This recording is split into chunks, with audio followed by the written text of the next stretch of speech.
evening. This is Frankly Speaking Live with your host, Frank Holzhauser, and my co-host, David Kanyuk. How was your week this week? Well, it wasn't too bad, except for a disappointing milkshake. I think we Yeah, talked about I that heard briefly that- on Wednesday. Heard that Bebop's story. usually quality, but just did not have the chocolatey punch that I needed that night. Obviously, they're part of the Luciferians, Bebops. No, just kidding. But no, it was a little disappointing. Yeah. Well, occasionally that will happen. But if that's the biggest thing that I can complain about this week, I'm doing pretty darn good. Yeah. How about you? Oh, not bad. I feel a little less frayed than last week. Yeah, I think I got a little of that frayed. Yeah.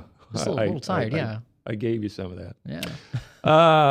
Again, Carolyn Pettit is joining us in the studio this week, and she's going to chime in occasionally with some wisdom. Yeah, we'll see.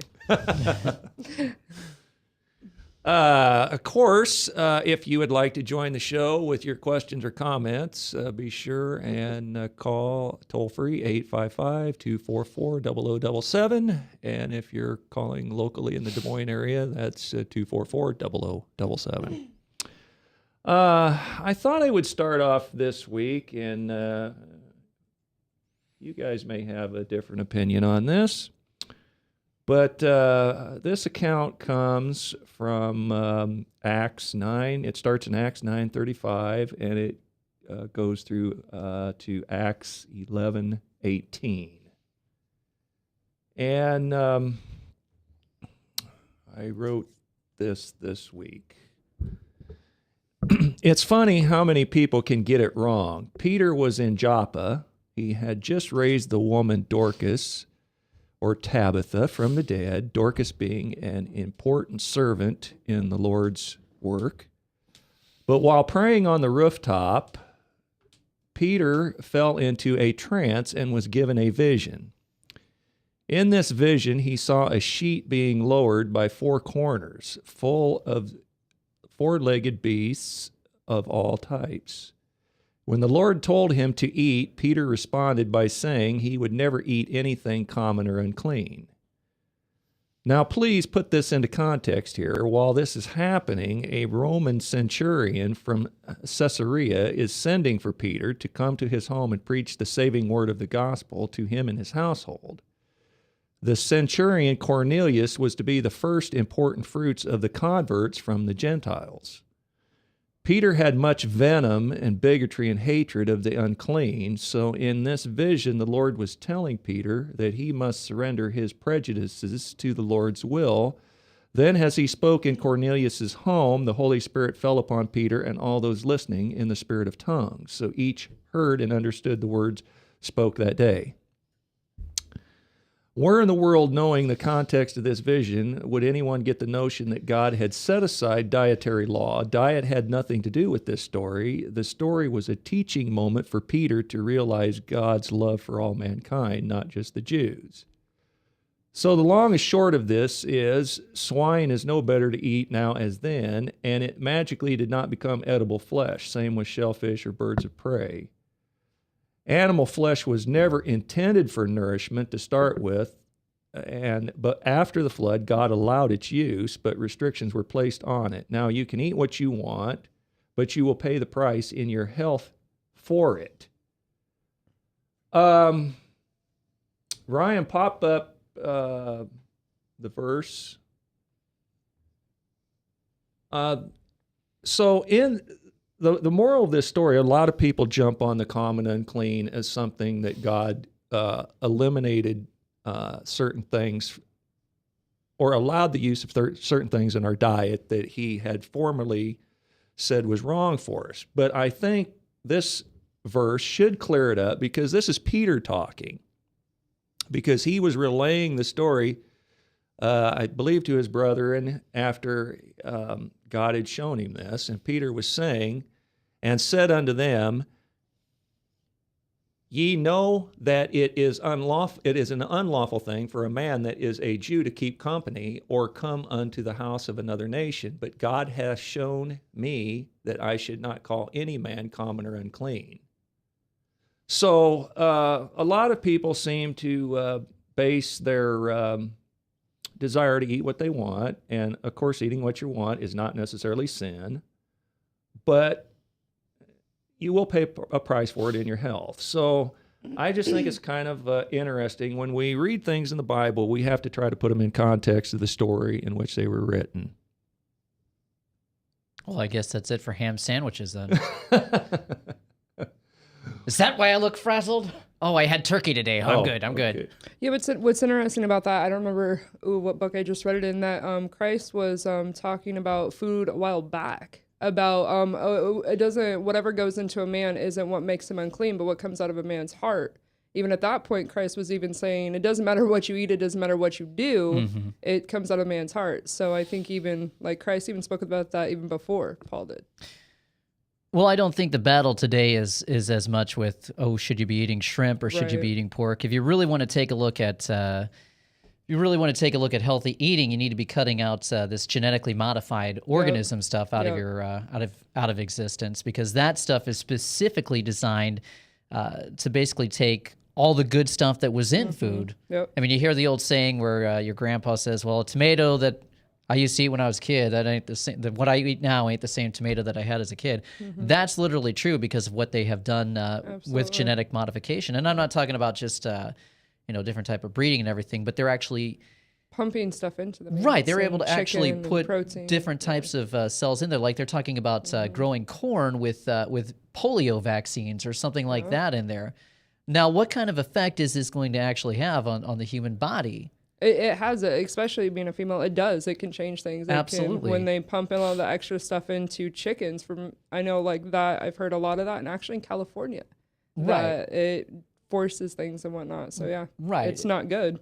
And that's all part of an agenda to cut the nourishment out of food. So you have a dependent population that is able to get sick easier. They're not able to raise any form of resistance against. No, yeah, we weren't created for that stuff. That processed extra stuff. We were made for fruits and vegetables and good stuff. And we're going to have a healthcare system that's just waiting for everybody. That's right. That's right. Okay, well, let's we'll talk about our Pope Francis today. And these words that I'm about to read to you, I borrowed from something called Concerning Jesuits, printed in London in 1902 by the Catholic Truth Society, edited by Reverend John Gerard. And I modified it down to a paragraph, and it says, "The Order of Jesuits was created by the papacy to destroy the Protestant Church, the most cruel champions of the popery. Dead to all earthly ties, natural affections, reason, and conscience, they knew no rule but duty to Rome. They were taught to suffer hunger, cold, toil, poverty, to impersonate the traits of real Christians. No crime or deception was too great for them to employ. Disguising in sanctity, they visited prisons and hospitals, ministering to the sick and poor. Any means was used to their end. Lying, theft, perjury, and assassination but were minor technicalities, being not only pardonable but commendable. They worked their way into state offices, councils to kings, shaping nations' policies, using service as an ability to spy on the masters. Colleges were established for sons and princes of nobles, all to confuse the mind, destroying and taking liberty captive." And just for the record, our Pope Francis is a Jesuit. It's interesting that the Jesuits were founded as an order to serve the Pope. They were never intended to actually be the Pope, so that's kind of an interesting thing. That's kind of an interesting thing there. What do you guys? What do you think about the Pope? What do you think about old Francis? Well, I will be mentioning him later in my Hypocrite of the Week. Have you guys heard of the prophecy of the popes by a 12th century bishop named Malachi? He's a saint now, Saint Malachi. he had a vision on his way to Rome back in the 1100s, and this vision was a vision of every succeeding pope that would come from that point on to the end of time. And he had a little description of each pope. And this pope is the last one of the line. This one is supposed to be Petrus Romanus is the final pope, which is interesting considering this guy is his name is Peter Borgigliano, and he comes from Argentina. However, his parents were immigrants to Argentina from Italian, so he is actual Roman heritage. This is the pope that is supposed to, let me read the prophecy. Peter the Roman, who will pasture his sheep in many tribulations, and when these things are finished, the city of 7 hills, which is Rome, will be destroyed, and the dreadful judge will judge his people. The end. So that was the 112th pope from that point. So we're at that point now. Yeah, I've heard that Petro is supposed to be the last pope. But here in Wikipedia, I looked up the pope, and it says under the Jesuit part that Bergoglio,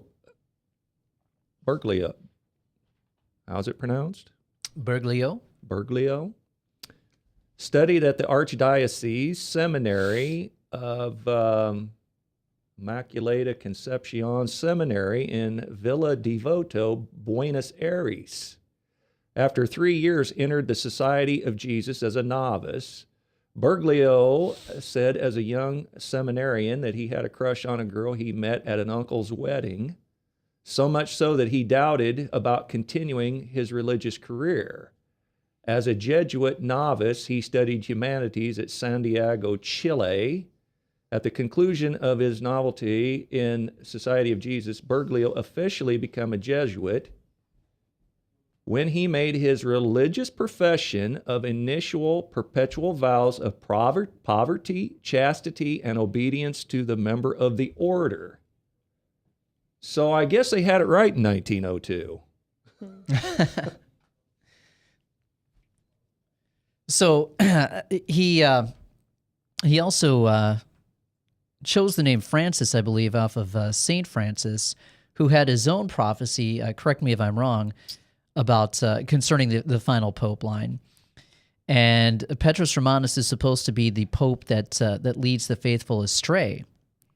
Now, here's why we get into interesting things with this pope. I believe that this pope definitely plays a huge role in end times prophecy. I believe this pope is the one that's going to kind of facilitate the thinking of setting up a one world religious system.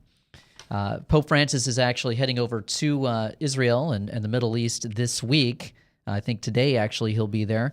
He's being flanked right now with a rabbi and a Muslim sheikh as his travel companions, and he's pushing this idea of interfaith dialogue and normality of having friends of other religions, according to the Vatican.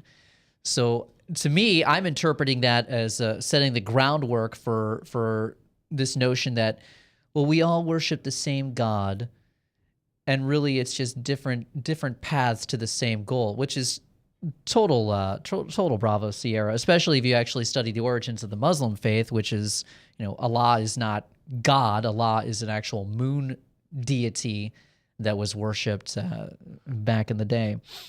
Well, we're coming up on our break.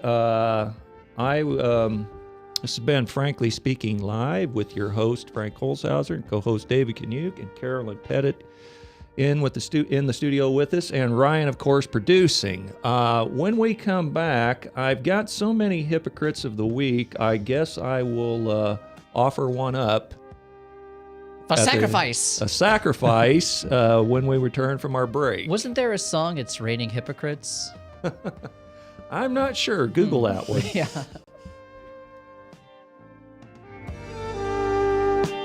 All across America, there are countless numbers of people struggling with addiction and other life-controlling issues. Probably someone you know. There is hope. Transformations Treatment Center in Delray, Florida, has a unique approach to substance abuse treatment. Call now and ask about our Guaranteed Success program or log on to transformationstreatment.com. Transformations. Change your life, change your relationships, transform your world. Yes, now your favorite programs on Webcast One Live can all be watched and listened to on any Android or Apple device. Your phone, tablet, or iPad. Yes, your favorite shows on Webcast One Live are available live or on podcast wherever you go.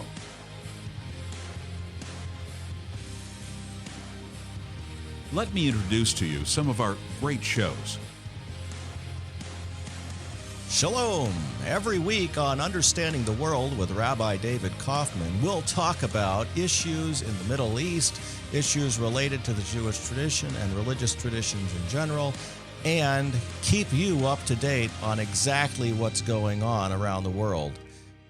You may know some of the story, but you haven't heard all of the story until you've heard it on Understanding the World with Rabbi David Kaufman and our special guests we have on every week.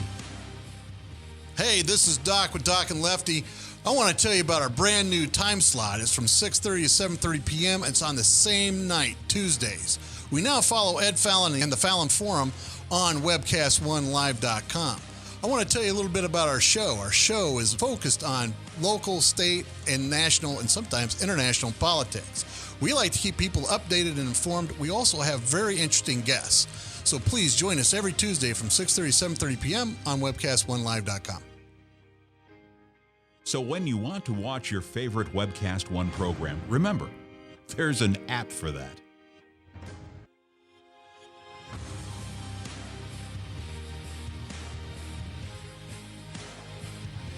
You know, there's an app for that.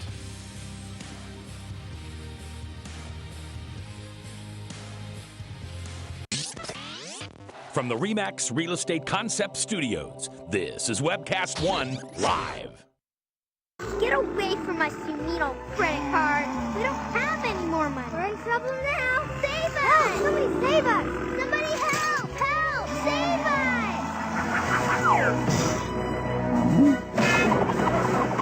Hi, I'm Tom Coates from Consumer Credit of Des Moines. If your credit card's a little too animated, give us a call. Hooray! We're saved! Consumer Credit! You're our hero!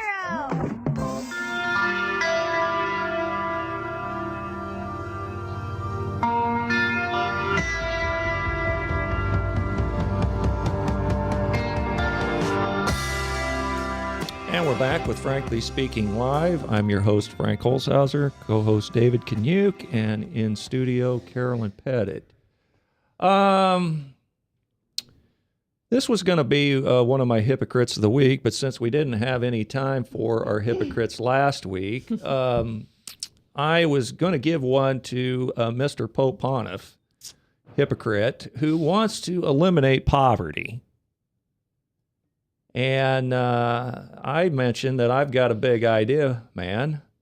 Give back all the wealth that you extorted off the backs of poor peasants with your false doctrine of purgatory that was dictated to you straight from Satan himself, that you built and lavished your cathedrals with, sculpture, paintings, tapestry. You live in the lap of luxury. Your Bank of Rome filled its coffers on the backs of the very poor that you pretend to help.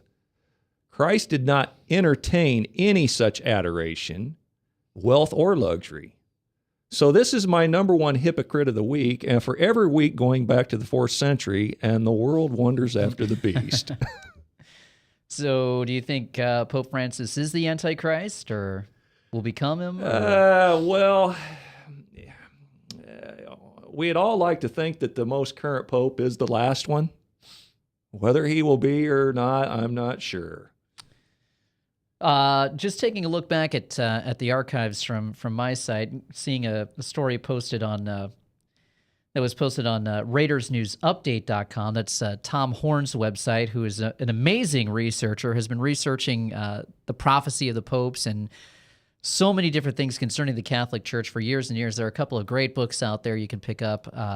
Petrus Romanus, in which he accurately predicted the date that Ratzinger, Pope Benedict, would actually resign. Yeah. And uncannily picked that date. And also Exo Vaticana, which is pretty interesting. It's covering the Vatican's search for extraterrestrial life. A lot of people don't realize that the Vatican actually is one of the foremost space researchers out there. They have a huge telescope out on Mount Graham, I believe, in Arizona. Do you know what the name of that telescope is? Does it have something to do with Peter? No. Oh. Lucifer. Oh. It's named Lucifer. And it's searching for signs of life in the heavens. And crazy rumblings that come out of the Catholic Church in recent years. There's just a story that I posted yesterday. Vatican astronomer willing to baptize aliens speaks at Georgetown commencement. So the Vatican has actually spoken out saying that, well, yeah, if we find aliens, they could be baptized. Wait, you're talking about like real aliens in space? Yeah. This I was is just checking. this is Guy Coslomagno, who's an astronomer and planetary scientist at the Vatican Observatory, and he spoke to graduates at Georgetown University's commencement ceremony. He began his speech by acknowledging that many are surprised to hear that the Vatican operates its own observatory, which is called Lucifer. You can look that up. He explains that by supporting an observatory, the Vatican is reminding the world, including Catholics, that the Church supports and embraces science. He made headlines in 2010 when he told The Guardian that any entity, no matter how many tentacles it has a soul. He also told The Guardian that he would gladly baptize an extraterrestrial if one requested it. You really can't make this stuff up, can you? No, and then Pope Francis had also made similar comments about baptizing aliens, stating that Christians cannot close the door to all those who seek baptism, even if they are, quote, green men with long noses What's interesting, and big ears like children draw. What's interesting that you just said that they said you couldn't close the door to what? What was that last part that you said? It was like just right at the end. You cannot, Christians cannot close the door to all those who seek baptism. Right, but if you're not Catholic, you cannot be baptized in the Catholic Church. So does That's that right. not So contradict exactly what they do? The aliens would have to accept They'd have Catholicism. to- Right. Okay. Oh, so they have to still go through the process. They're just not going to baptize them. I'm sorry. This is going to be part I'm of trying. this is going to be part of the delusion, I think, the discovery of extraterrestrial life. Yes, part of the great delusion will be the dead, and that there's no difference between the wicked or the righteous, that the most wicked person, such as Thomas Paine, whose writings were probably more responsible for more people going to damnation than any other writer in the history of the world, will be in heaven. And along with Peter, along with whoever, and it's going to be a grand delusion, and I think the extraterrestrial will be part of that grand delusion. Well, the extraterrestrial thing, they're going to come down as saviors of mankind, and basically they're going to promote the theory that we're kind of the children. We were seeded by extraterrestrials millions of years ago. And that all of our religious systems are incorrect, and in order to ascend, we have to realize that there is a different type of God out there, if you will, and they're going to appoint representatives on earth. This will be the Antichrist, and this will be the false prophet. Well, I just find it interesting that the Bible is very clear on heaven and hell, and the Catholic Church come up with this idea of something in between called purgatory. Mm-hmm. So that if your loved one was burning in hell forever and ever and ever, which is a false doctrine in and of itself, but somehow with a certain amount of money, obviously they kept people in total ignorance and superstition because the Catholic Church kept Bibles from the vast majority of people. That's where Martin Luther came in. The whole foundation of the Jesuits was actually to stop the spread of Protestantism. Exactly. Protestantism. Yeah. But with a certain amount of money, it might be a year's wages for a peasant, they could pay their way to get their loved one out of hell and into purgatory. They weren't in heaven, but they weren't burning eternally in damnation. And this single-handedly is how the Catholic Church filled its coffers. No, yeah, for a while it did, and that's where you have Martin Luther come in. That's why, I believe that God used Martin Luther. You needed someone to be able to. Well, he used all those reformers and give them all a ray of light. Wycliffe, Huss, Jerome, Knox, Wesley, Calvin. Yeah. He used them all, and he gave them all individual rays of light. And it was the twin sisters, I call them, of the Renaissance and the Reformation, because they come about. They was a little bit apart, but they came about approximately about the same time. And just so happens that the Catholic Church was sitting on both truth. They were sitting on the Bible, and they were sitting on science. Right. In fact, they imprisoned Galileo, the astronomer, scientist, or whatever you want to call him. But I just find it interesting, the hypocrisy of the church when they're out to eliminate poverty and knowing their history. I'm still trying to get over the alien thing. Sorry. Well, I would do your research. Yeah, on, no, most definitely. I would pick up Exo Send her the Vaticana. link. Seriously, I would pick up Exo Vaticana, because this is something that they are promoting, and the idea is going to be that these alien saviors are going to say, well, your religions were on the right track, but it wasn't correct in some essence or whatever.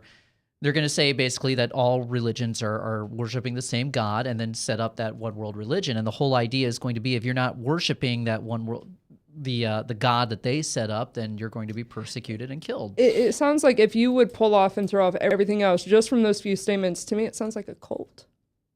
Like, it sounds like something like that's not even realistic, I guess, in my mind.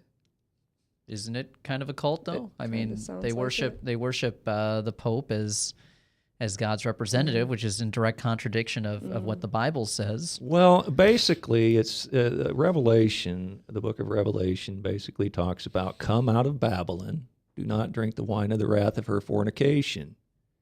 And we know that Babylon is a false apostate church. We know that the Pope is the leader of that false apostate church.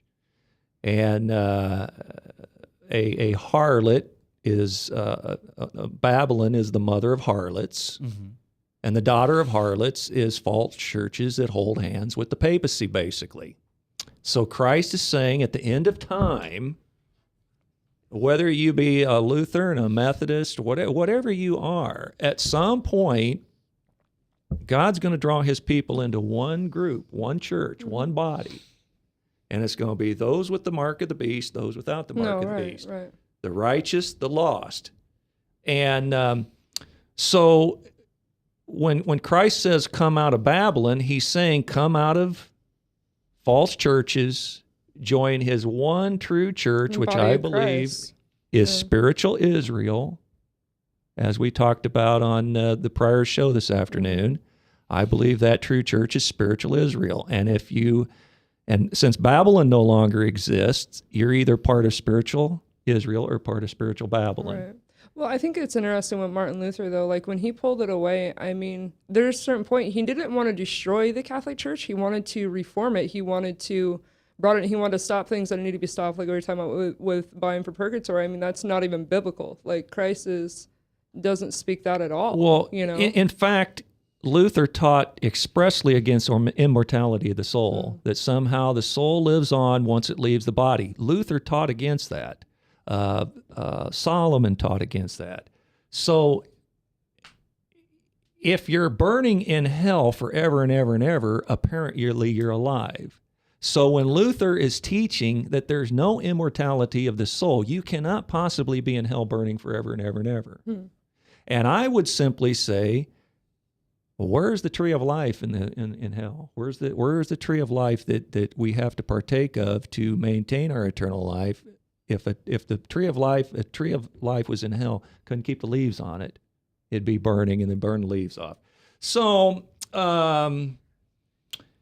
Without going off on a tirade about all the Catholics' false prophecies. I'm not going that far with it. I know some extremely good Catholics that are God-fearing people. So, well, see, when I speak of this, I don't speak of Catholic individuals. Right. I speak of the government. Right.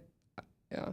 Yeah. And there will be good Catholics in heaven, along with good Jews that kept the truth as they knew it at the time. But I believe before the end of time comes, the world will have to be, the world will receive a mark of the beast, and the only ones who won't receive the mark of the beast is those who are sealed by God. I agree. Yeah, I agree. So did you have some other things you wanted to mention about the Pope? You said you had a couple articles. No, I just got to those articles during our conversation there. He's in Israel. The other big points would be that the Vatican said that the Pope would be visiting, quote, the state of Palestine, unquote, which has prompted rumors that the Vatican may announce recognition of an independent Palestinian state. That would be pretty huge. And then also there's the handing over of King David's tomb, which is supposed to have the site of the Last Supper, and that's being handed over to Vatican control. And he's also visiting the Temple Mount as well, which is the site of the soon-to-be rebuilt. Well, one thing I want to mention, since we're talking about the end of time, Ted Turner launched CNN in 1980 by saying that CNN would be on the air until the end of the world. Then they would cover that story and sign off by playing Nearer, My God, to Thee. Well, Ted, oh boy, you're rapidly getting close to having that chance.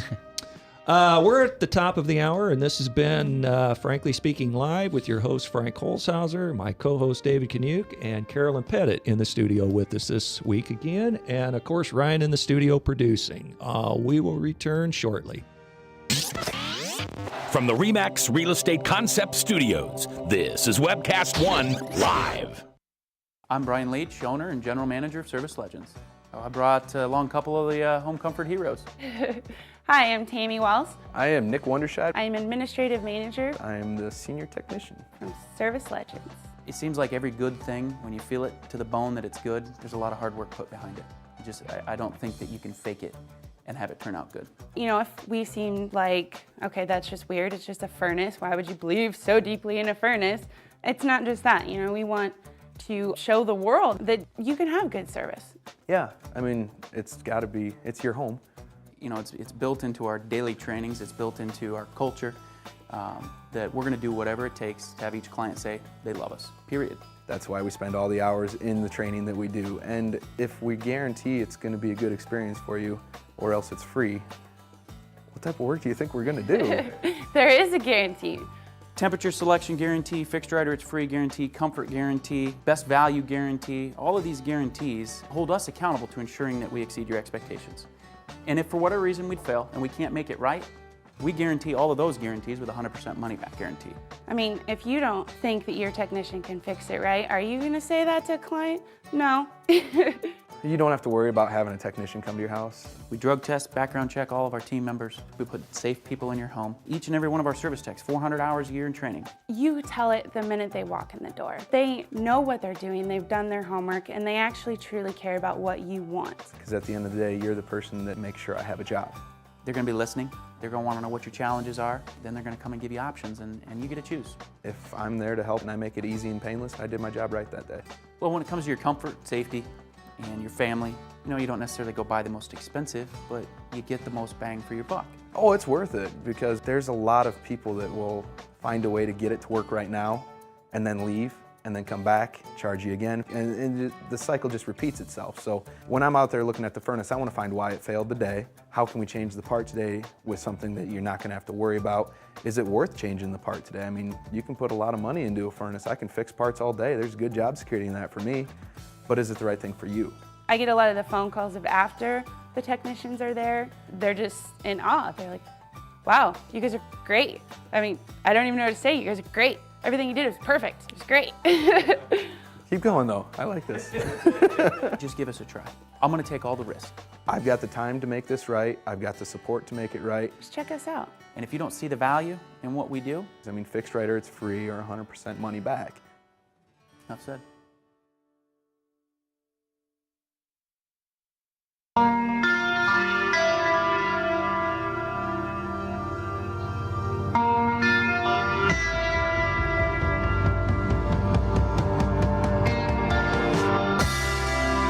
we're back with Frankly Speaking Live. I'm Frank Holzhauser, your host, and my co-host David Kanyuk, and Carolyn Pettit is in the studio with us today, and Ryan producing.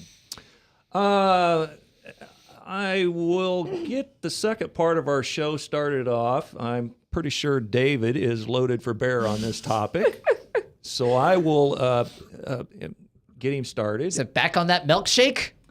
I'm loaded for bear on that milkshake. He may believe there's some more nefarious parts of this story. I'll get you, Bebops! Sorry. But it goes, ever heard the saying, you can't have your cake and eat it too? Well, that applies for all but Barack Obama. He has said both that he has been on the issues at the Veterans Administration for 6 years, and that he just found out about the issues in the news media. Wow. But he can't comment due to an investigation. Well, that is short for Stonewall, to buy time for documents to be destroyed implicating him. Just like every other scandal on his watch, one problem, though, Democrats have to give lip service to veterans, so this scandal may have some legs. Boy, how Sarah Palin got ridiculed for talking about death panels.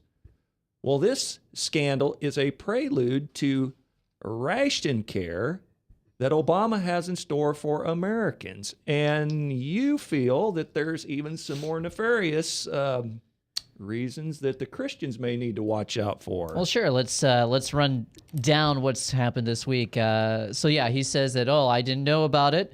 WorldNet Daily had a story about how, let's see, the title of this, Obama 2008, VA will be leader of healthcare reform. It goes on that WorldNet Daily discovered that Obama was briefed on problems at the Veterans Administration as far back as 2005, when he was a senator of the Veterans Affairs Committee. Washington Times reported Monday that the Obama administration received notice more than 5 years ago that VA medical facilities were reporting inaccurate waiting times and experiencing scheduling failures that threatened to deny veterans timely health care. So he was somewhat aware of some of the things that were going on. So that part, everything this guy says is a complete lie. Well, Rush Limbaugh says, listen to what he says he's going to do, and then he'll go do exactly what he said he's not going to do. Right. Everything that he says is a lie. He's almost like the father of lies, huh? But yeah, so the left had touted the Veterans Administration as a model of socialized medicine back when they were trying to get the so-called Affordable Care Act passed. Here's a good article. The left touted VA is a good example for Obamacare. So you have a number of different liberal commentators that were going down their White House-approved talking points. Let's see here. I'm going to pick up in the middle of the article. And herein lies the problem for the left. The failures at the VA, including its bureaucratic incompetence, its waiting lists, and its deaths all debunk the notion that a government-run healthcare system will work. It's a fresh slap in the face to all of those commentators who, in pushing Obamacare, endorsed the VA as a model. Paul Krugman in 2011 wrote of the VA's, quote, huge success story. He said multiple surveys have found that the VHA is providing better care than most Americans receive, even as the agency has held cost increases well below those facing Medicare and private insurers. The VHA is an integrated system which provides health care as well as paying for it. So it's free form that preserves incentives created when doctors and hospitals profit from expensive tests and procedures, whether or not those procedures actually make medical sense. Krugman added, yes, this is socialized medicine, but it works and suggests what it will take to solve the troubles of U.S. healthcare more broadly. Nicholas Kristof of The Times wrote in 2009, take the hospital system run by the Department of Veterans Affairs, the largest integrated health system in the United States. It's fully government-run, much more socialized medicine than is Canadian healthcare with its private doctors and hospitals. And the system for veterans, by all accounts, one of the best performing and most cost-effective elements in the American medical establishment. So it goes on and on. A number of different commentators writing about how great it is, and this is a model of socialized medicine. And they're right. This is a model of socialized medicine. The Veterans Administration is a microcosm of what the Obama administration wants to do with healthcare in this country, with waiting lists. Well, with denial of healthcare for people who they would consider undesirable, like political opponents, etc. Well, first off, Obama addresses each one of his scandals, of course. His response will be in this order. One, he just got here and he's catching up. Then he will be outraged at the injustice, and he will promise to get to the bottom of it. Then it will be placed on the witch hunt list, and not a smidgen of evidence is a scandal. One problem, though, this scandal may have some legs because the Democrats have to give some support because of the past things they've said about the VA and because they give lip service to the troops. And the one thing we ought to be able to do in this country is keep our promises to our troops. And I'll sleep much better tonight knowing that our fearless commander-in-chief is on the case. Yeah, right. Well, here's what I wrote last night when I was a little less frazzled today. It said, the left is correct in the sense that what has happened in the VA is a microcosm of what to expect when Obamacare is fully implemented.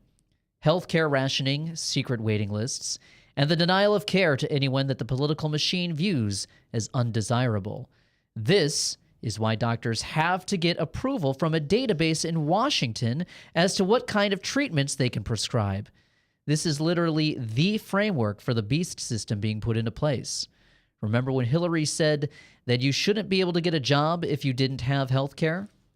Which she did say back during the debate process of the Affordable Care Act back in 2008, 2009, said that you shouldn't be able to get a job if you don't have health care. Or if you don't have health insurance, I should say. And the question is, how do you pay for the health care without a job? The government pays for it, right? Right. But this is part of also a more nefarious, even more nefarious agenda of taking out those veterans. The Obama administration is at absolute war with veterans. That's what Department of Homeland Security has been gearing up for since 2009 is conflict with the veterans. Let's see here.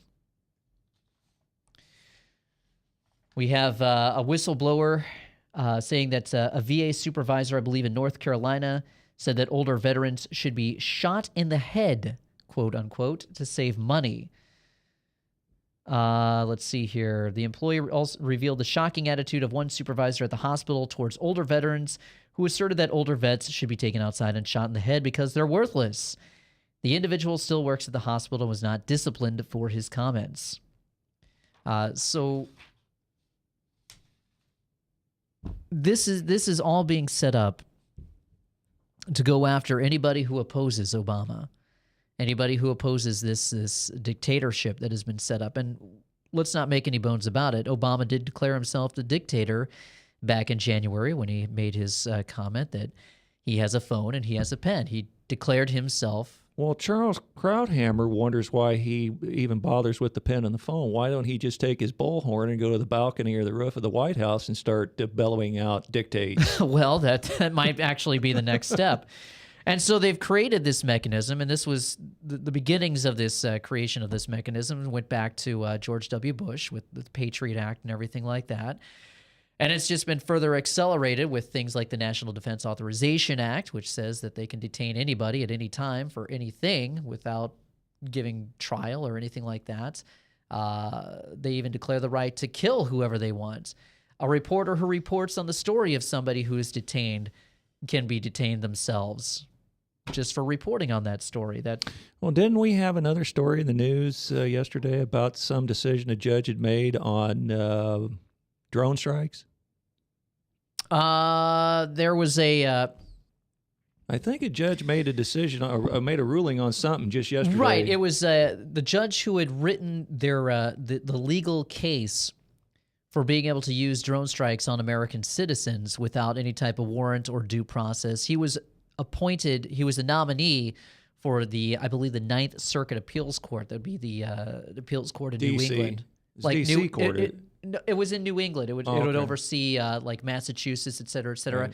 The guy's wife is the governor of Massachusetts, so I'm not sure how that's not a conflict of interest. Maybe cases involving the state of Massachusetts just would not come into that circuit, but you would think that. So, do you have any thoughts about our president, Carolyn? No. You don't have anything to say, you shouldn't say it. Well, let's link this into some of the other things about how they're preparing against you. U.S. Special Forces and foreign troops were practicing invading Tampa this week.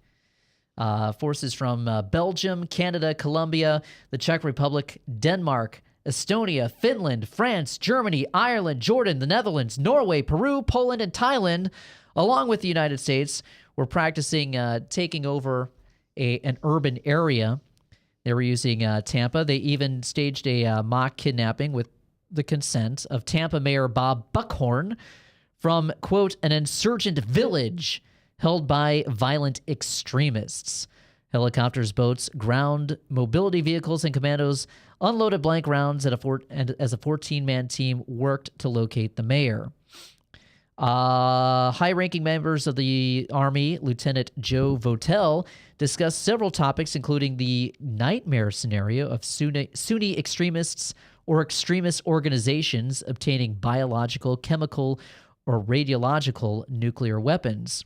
He said that, I think we have to be concerned about them falling into the hands of people who would have less difficulty employing those. And for me, that's why I think this is hugely important, Votel said, while also mentioning the situation in Syria. He said that I do think we have to be very, very concerned. Yeah, the Syrian rebels are who we have to be concerned about. They're the ones that we are supplying to topple the Assad regime, who has never, ever threatened us for anything. TSA is purchasing 24 million rounds of, quote, duty ammunition. That's hollow point ammo. Indiana police chief says that police are now armed for war against returning veterans. And so on and so forth. So they've got the mechanism set up in place to go after anybody who would oppose this regime, because this regime ain't leaving. So the long and short of it is as a Christian, do you think we're going to be put on the do not see list? Absolutely. Think about it. They're tracking every cell phone conversation. If you've ever said anything against this guy, well, quickly, you better not get sick. We got to coming on our commercial break. This has been Frankly Speaking Live with your host Frank Holzhauser and co-host David Kaniuk. We will return shortly. From the RE/MAX Real Estate Concept Studios, this is Webcast One Live. Hey, psst. Let me let you in on a little secret. You ready? Always try to do business with people, not places. Especially if you seek honest Christian business people. And when it comes to my car, I really need to trust who's working on it. Now, my family is so blessed. A few years ago, we found a family-owned automobile repair shop that operates as a Christian business also. Open, honest, reliable, trustworthy. It's AMCO on Hickman Road in front of Kmart, and it's a family-owned Christian operating business. This family treats your car as if it was their car. Everything from oil changes to transmission repair and everything in between. So the next time you feel the need to be at peace with your choice of who you can trust with your car, give AMCO on Hickman a chance to serve you. And tell them Max sent you. All across America, there are countless numbers of people struggling with addiction and other life-controlling issues. Probably someone you know and love. There is a way out. There is hope. Transformations Treatment Center in Delray Beach, Florida, has a unique approach to substance abuse treatment. Call now and ask about our Guaranteed Success program or log on to transformationstreatment.com. Transformations. Change your life. Change your relationships. Transform your world.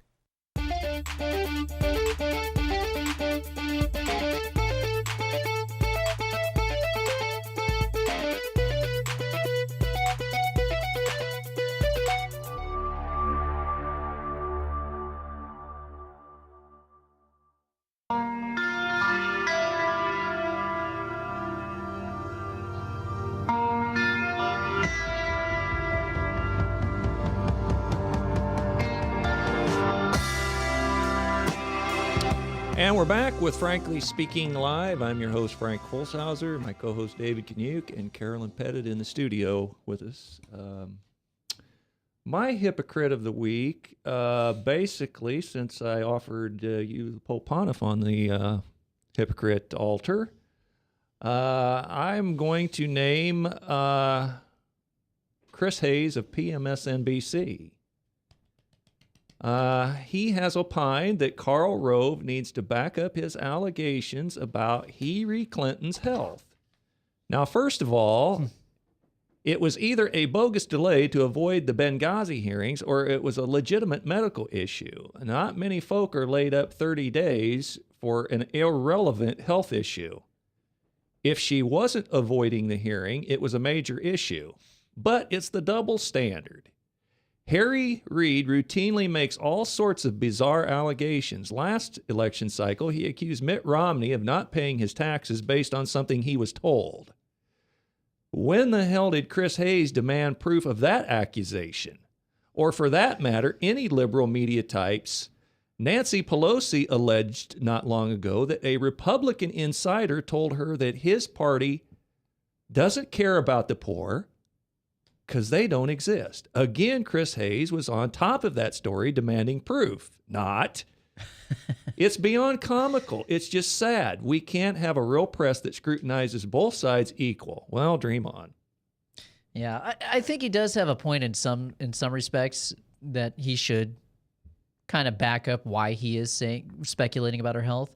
I mean, is it just on the on her being laid up for 30 days to delay her Benghazi hearing, which totally was a work. I mean, well, he was saying something about somebody had stated the type of glasses that she was walking out, the type of sunglasses that she was walking with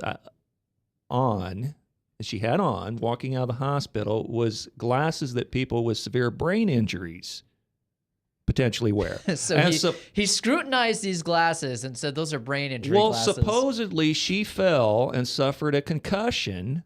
And you know, was there any brain injury as a result of this concussion? Because I guess, a brain injury is a concussion, or concussion is brain injury. Right. But what they were wanting to know was because she was wearing these particular type of glasses that patients who have severe head trauma wear, there was speculation. And of course, the media jumped on it and said, Karl Rove says Hillary has brain damage, which Karl Rove didn't say that. But right. Well, I mean, he should come out and state. I think he should personally come out and state what his reasonings are for floating that story out. I think it's part of a tactic to float a story out and get the idea out there that, oh, well, maybe she's not competent to run. And I'm not trying to defend her or anything because I don't think she's competent to run.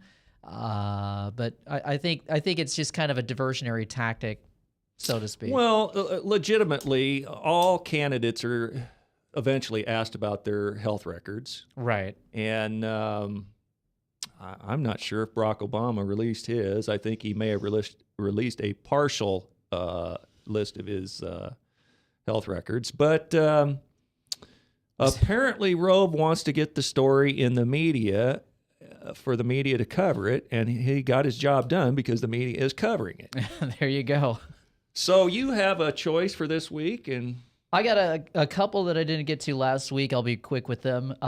First off, Ed Schultz from PMSNBC. Good old Ed. He said, get this. He tweeted out, and I quote, this is gonna blow your mind more than the aliens. Gay people were really the ones being persecuted in Hitler's Germany. Let me repeat that. Gay people were really the ones being persecuted in Hitler's Germany. So is he saying all Jews were gay? I don't know. I guess between the 5,000 and 15,000 gay men who were interned in concentration camps trump the 6 million Jews who died. Well, what was the point? I'm sorry. What was the point of the statement? He's an idiot. I'm not saying that by any means. We're supposed to live in harmony with everyone. But what is the point of that statement? Because he's jumping on the pro homosexual agenda bandwagon to such a degree that he's going out and saying this thing, which is completely ridiculous. And of course, you don't hear anything about it in the mainstream press. Nobody jumps on them. Where's the ADL on this? Well, I'm putting myself in Chris Hayes' shoes. I'm going to say, hey, Ed, back up your allegation. Exactly. No one's saying anything. Like I said, where's the ADL on this? You know, That logically doesn't even make Ahmadinejad, the sense. former president of Iran, he just, says, oh, maybe we should have a forum and talk about the Holocaust and see what really happened there. We want to bomb him for that. Yeah. I mean, that's not even any. That's just asking questions. This guy says. So, did you come across anybody who was sane this week? Well, I got one more hypocrite. Oh, okay. Eleanor Clift last week also said that Ambassador Stevens wasn't murdered. He died of smoke inhalation. I guess the people that were attacking the embassy for 8 hours had nothing to do with it. And Prince Charles also said this week that Vladimir Putin he compared him to Hitler, which is pretty odd coming from somebody who was linked to a pedophile. That's Jimmy Savile. Well, here's one I'd like to mention. Talk about a witch hunt. Did you catch what Michael Druniak, ex-spokesman of Governor Christie, said? He opined last week that when he heard about the bridge lane closures, it was analogous to where he was when the Space Challenger was destroyed. Wow and wow.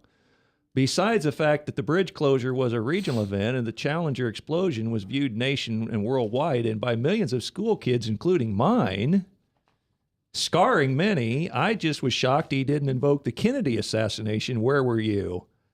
Man, this is a circus complete with clown cars, and no one at PMSNBC gives a crap about 4 dead in Benghazi, but they're all over a traffic jam.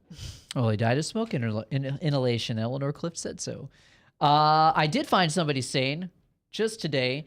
A Democratic congressman or Democratic senator, Ron Wyden, actually had the chutzpah to get up on the floor and challenge Obama by saying, quote, every American has the right to know when their government believes it is allowed to kill them. Well, I have heard so many conflicting stories on his death that I have heard stories that he was sexually assaulted and he wasn't sexually assaulted.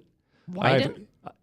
No. Oh, you're going back to Chris Stevens. Chris Stevens. Oh, okay. All right. And that he was found alive, and some of the Libyans helped him. I mean, there's no consistency to this story, and then Eleanor Clift is just completely off the charts. Well, she's trying to downplay the severity of what happened by saying, oh, well, he died of smoke inhalation. Well, most people who die in a fire generally succumb to smoke inhalation before the fire. We don't know if it... Right. Okay, so she's right in the sense we don't know if it was a bullet that ripped through him or if it was the sodomizing that did him in or if it was smoke inhalation. That doesn't matter. The fact of the matter is this guy died. There was a stand-down order, so we were not allowed to help him while the battle raged on for 8 hours. Generals were relieved of command when they did try to go help him. Their XOs relieved them of command. And this whole thing, again, as I've harped on for the past few weeks, this whole situation was a cover-up for weapons smuggling to Al-Qaeda in Syria, who we are funding.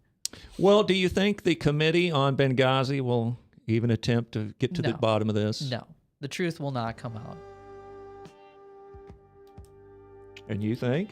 I got nothing. Okay. I'm listening. I'm learning. All right.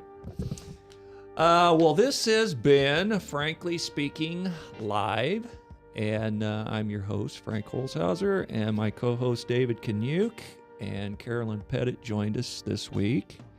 We're going to possibly bring Carolyn in sometime soon, and we're going to have her tell our audience. You just won't let it go. We're going to have her tell our audience her life story and her bout with demonic possession. And I think this is an important story that a lot of people need to hear.